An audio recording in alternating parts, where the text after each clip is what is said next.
Therapy? Get the out of here. Hey everybody, how's it going? Welcome back to my channel. My name is TRG, the Relationship Guru. In today's video, we're going to be tackling therapy. Ooh, taboo. So let's just jump right into it.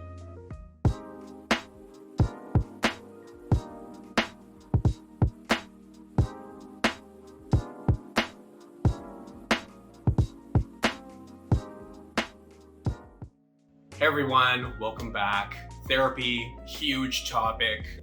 I was actually sitting with someone the other day. This person was telling me that they were actually suffering from a lot of things. They didn't go into specifics because I think that a lot of those things were very personal to them. One thing that I really got from that entire interaction was they have a lot on their shoulder. It honestly sounds like the world is collapsing on them, and 2020 or 2021 was one of the worst years of their lives. And the other thing that I think was pretty clear was they sought therapy. The first thing that they told me was that it was too expensive and they really didn't gel with the therapist. So that really got me thinking that a lot of people might not even be brave enough to take that step. Second thing is just not trying to step back up to the plate when it doesn't work out the first time. And I know that's super difficult, guys. I absolutely understand. It's huge to get someone to get to a therapy session, share their feelings, let alone find out that, hey, we're not jiving, me and the therapist, I need to go find someone else. But it inspired me to really make this video because I think that I hopefully gave that person a couple tips that they're gonna follow through with. I'm hoping that I can give you guys tips because I know that everyone is suffering from stuff, especially at this crazy time in the world. So hopefully these tips will help you. Let's kind of get this kicked off. So I think tip number one to you guys is just to be completely honest with yourself. I don't know if you'll get there from 0 to 100 in one instance, but I think that if you are at least open to the idea and the possibility that there is mental illness and that's a reality of things and that actually exists, it's gonna help you a lot more kind of conceptualize and come to grips with potentially your own illnesses and what you might be suffering from. Tip number two, seeking help. I know it's a very scary thing at times because you don't even understand what's going on with your body. You might be suffering from your own cultural bias and societal bias. Nah, I definitely don't have anxiety. I don't have depression. 100% I'm not bipolar. I don't have PTSD. Between men and women, but I think specifically men, we're always told to be super masculine in society. They feel happiness, anger, they feel despair. Men feel things too. They feel all the gambits of the emotion just like everyone else. A lot of times, males in particular are told to be, super macho and to not take things personally.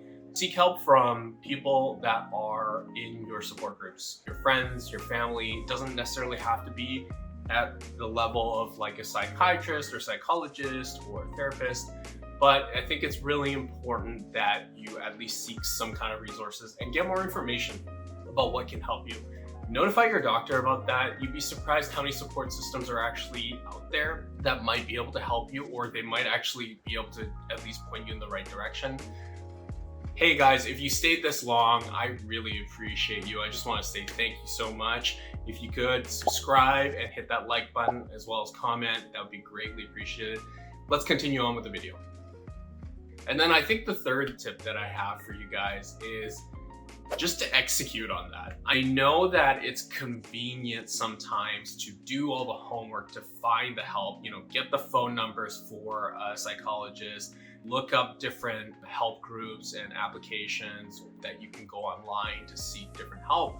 But actually picking up the phone to call someone, booking that appointment, following through with that, making time in your day, in your calendar, that's uncompromised time for you to see a therapist. What I mean by uncompromised time is put time in your schedule. I know everyone thinks that they're busy, and they are. A lot of people are very busy, but I firmly believe that if you want to make it work, you're gonna make it work. So if you really address that problem with the care and the dignity that it deserves, you will follow through with that.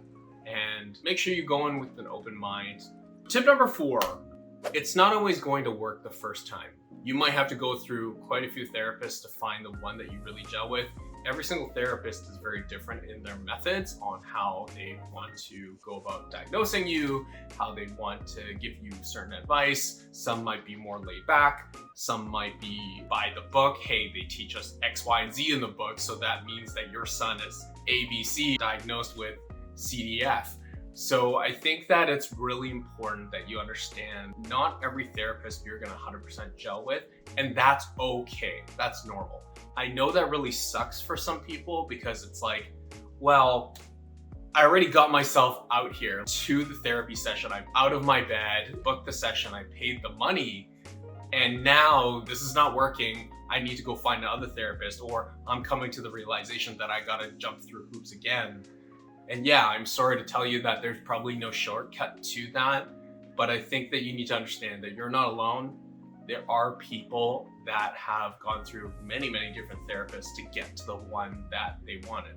I have some very close friends that have been through 5 or 6 therapists before they found the one that really understood their problem. You're dealing with people at the end of the day, no matter how educated they are and how much that they've studied.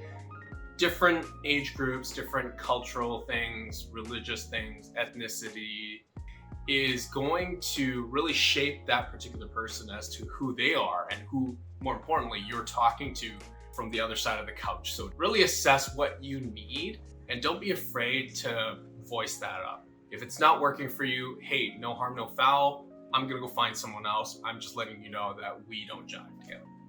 Tip number 5 is to really give it some time to kind of assess to yourself, hey, is this working for me or not? I promise you, if you give it some time, you'll actually feel a lot better about everything that's going on. Put action plans in place, and that might come from your therapist. I'm pretty sure that would probably be recommended by them. But it's important that you follow through with that. The only person that's going to get you better is yourself. You can't depend on other people to get you better or up to a certain level.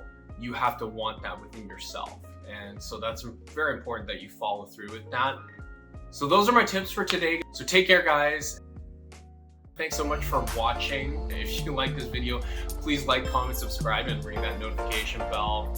Really want to hear from you guys as to your experiences with therapy, the taboo behind it. What culture are you from, and has that stunted your growth in terms of exploring that mental illness and everything like that? Because I know that that's probably happening to everyone. Remember, guys, we want to save the world one click at a time. So I would really appreciate if you share this particular topic with a friend or a family member or a loved one that you feel like could use that little push, and imagine that will propel them to the next level. So take care, guys. Youre.